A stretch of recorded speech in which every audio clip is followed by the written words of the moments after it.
on the NewsChannel 5 network. This is OpenLine.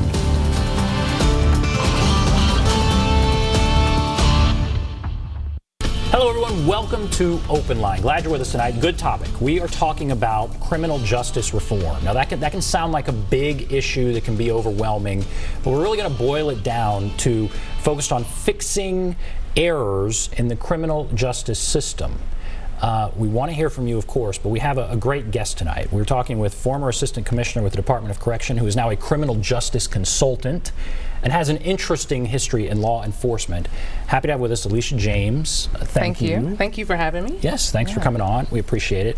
So we're talking about criminal justice reform. Again, that's a big topic. Your background is quite interesting. You've been on this show before. I have, long time ago. So you were a Metro Police officer. I was, yes, for about 7 years here in Nashville, and served in several different capacities: patrol and undercover investigation, background and recruiting, in the training division.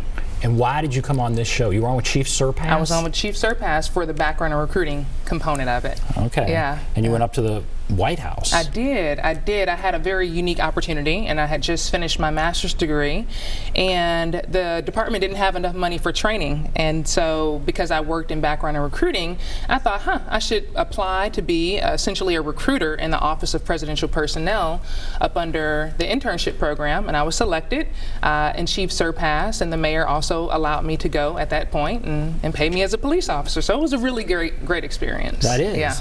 Then you later became Assistant Commissioner with the Department of Correction. Right. And what did you do there? So before that, I was a federal probation officer here in Nashville, stationed in Nashville. And then after that, about 4 years, then I served as a Assistant Commissioner with the Department of Correction. So essentially, I oversaw the probation and parole division for the state, about 78,000 offenders across the state. And now you're a consultant. And what do you do? I help other states, I help federal government, I help private industry think through how do we tackle this huge beast of reducing recidivism in America. And so you put all of your background together. You got a police officer, assistant commissioner, probation officer. What are the areas that concern you the most? I mean, how do we tackle this beast? Right. I mean, that is like the million-dollar question. I think, there are some areas, obviously, with front-end reform and some areas that focus on back-end reform. I think we definitely have to look at starting from the front end, the interaction with police. One thing that I absolutely love about Nashville is now we have a few more options for officers. Back when I was in patrol, we didn't have the mental health center. So if someone was having a mental health crisis, oftentimes, if it was an arrest, they would go to Davidson County Jail.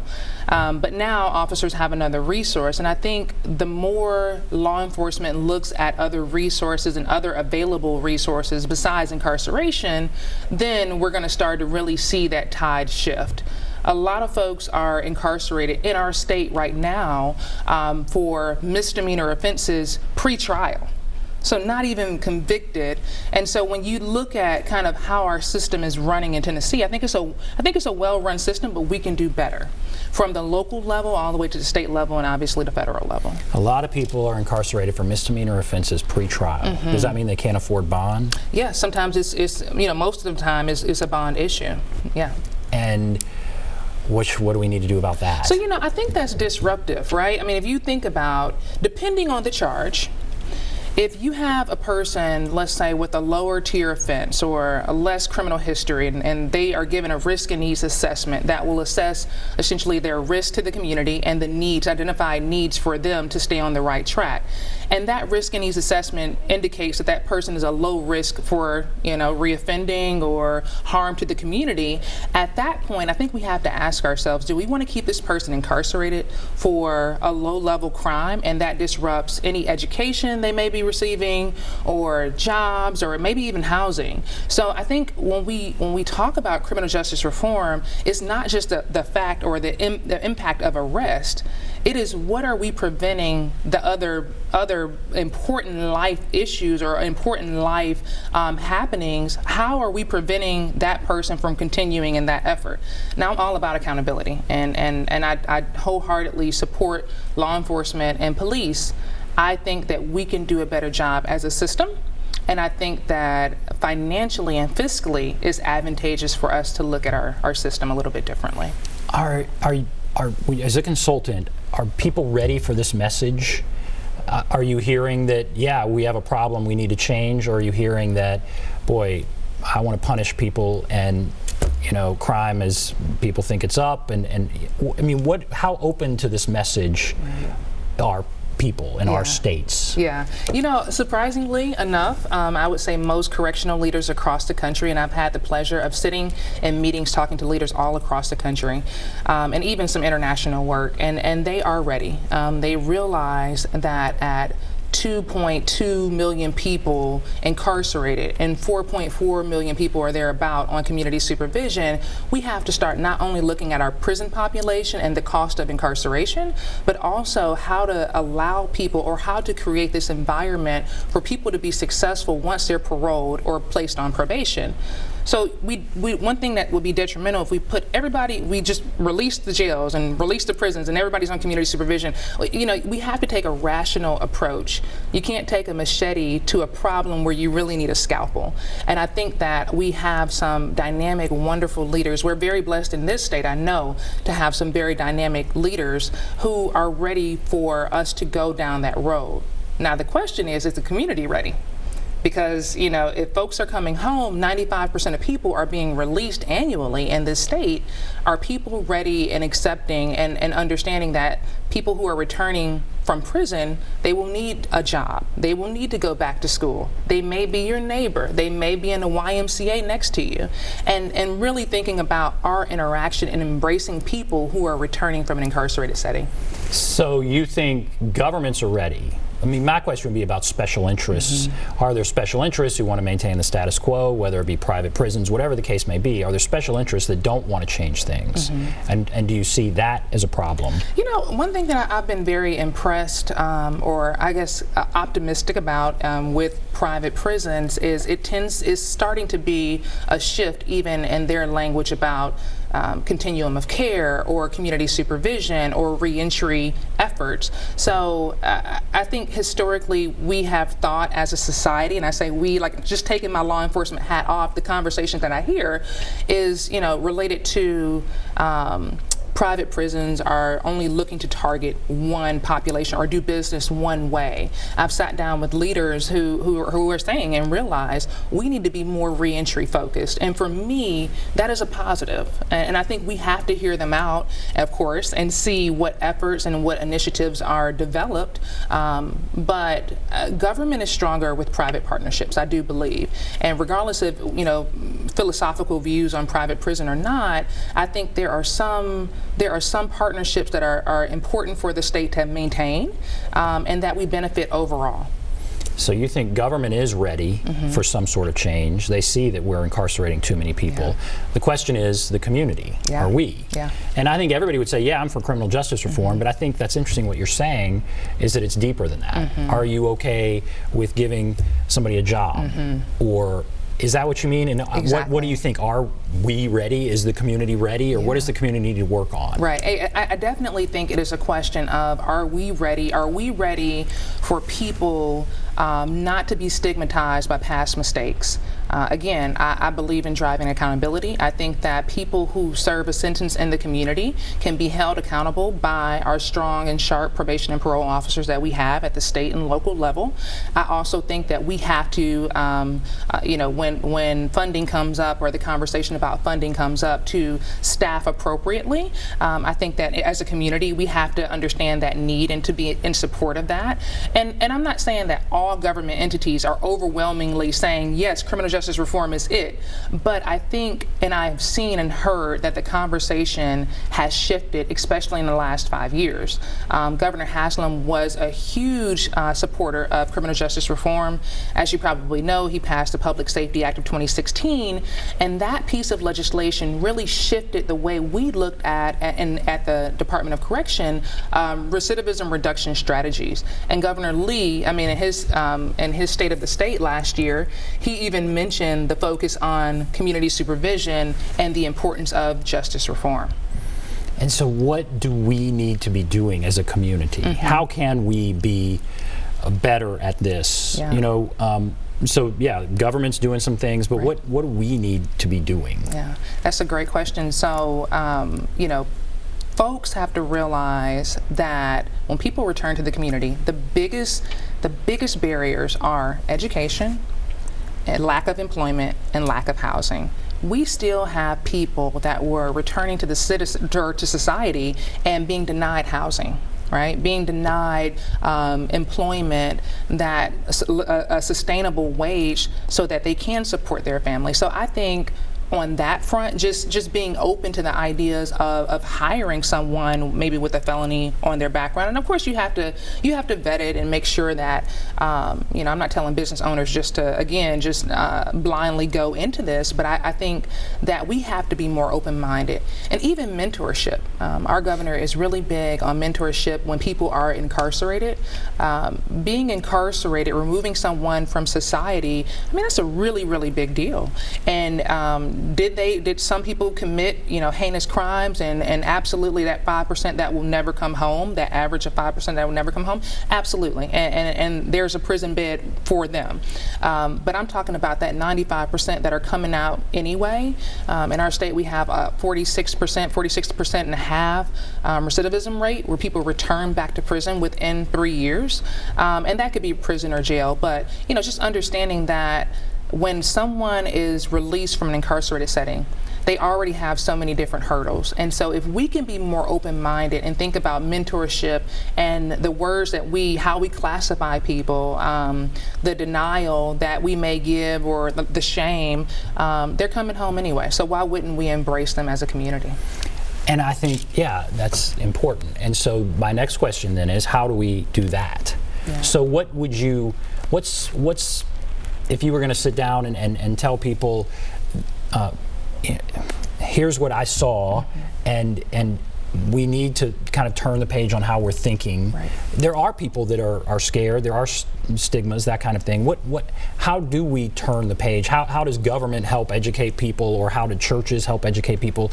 How do we get to where now you're saying we need to be? Right. So churches is a great, that's a great starting point. I know in the Department of Correction we had a program called Take One, where each church would take one returning citizen or more to help them re-enter society. And when I say help them re-enter, is mentorship, it is clothing, it may be a suit or a tie to go interview for a job. I think programs like that, really getting involved and like a warm handoff when someone is coming back. I also think as we see, you talked about juvenile crime and the issues that we're seeing here in Nashville, volunteering in schools prior to even introduction into the justice system. So, put aside re-entry. What about no entry? Right? Can we stop this cycle that we're seeing with the juveniles, getting involved in criminal activity at an early age? I do think that mentorship plays a big part in that. I was very fortunate to speak at Big Brother, Big Sister National Convention, and we were even talking about mentorship through nonprofit organizations. So I think there are several different ways to get involved through nonprofits, through community organizations, through churches. People just have to be willing to go and sign up, or do a little Google research. Right? Just go out there and, nonprofits for returning citizens. Men of Valor is a great program that I know of. 413. I mean, there are several in this area. So we need to start focusing on those things. That can make a huge difference. I think so. I definitely. What are some alarming trends you saw? I guess you see now, you've seen over the years with your background. Women, increasing numbers of women, increasing numbers of minorities. I guess, what are some of the alarming trends that you saw and that we need to be aware of and focused on? Yeah, I think starting with the women, I read a recent study from a reputable source, I think it was Pew or NIC, that indicated that over the last 30 years, we've seen an increase in women being incarcerated by 700%. And so I think we have to have the conversation as to what is going on. I think women in society, at least in my household, the mothers are the heartbeat of the family. And so when women are removed from the household, how does that shift even the trajectory for her children, or even being pregnant while you're incarcerated? I mean, there are so many different things. Research has shown that involvement or negative relationships can more likely lead women to incarceration.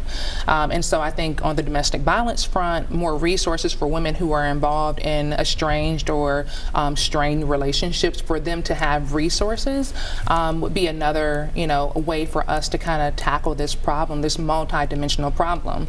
There is no secret that research has shown that in socioeconomic distressed communities, communities of poverty, and communities of color, that we see overrepresentation in the justice system. Again, I think the resources, when we look at resources for, let's just say, J.C. Napier versus Green Hills, I think we really have to start having the tough conversation about what does our education system look like, our public education system in each area. What does our after-school programs look like? Because I can tell you, when a child has a parent who's incarcerated, that child is more likely to themselves become incarcerated. If mom is working 2 jobs and not able to spend time with the children like she would like to, because dad is incarcerated, that has a significant impact on childhood. Mm-hmm. I want to hit on both of those. All right, so the number of women, it's gone up 700%. Why is that? Is it drugs? Is it because we're incarcerating people for drugs? Why in the world would the number of women incarcerated go up 700%? Yeah, I think it's, like I said, relationships. I definitely think it's drugs. Drugs definitely play a part into it. Mental illness, the resources that we have there, but mental illness and drug usage is a problem that we see across the board. One of the primary contributors, I definitely do believe, is the types of relationships that women are entering, the exposure to the different, the elements that women traditionally may not have been exposed to 30 years ago, and now our society is changing, right?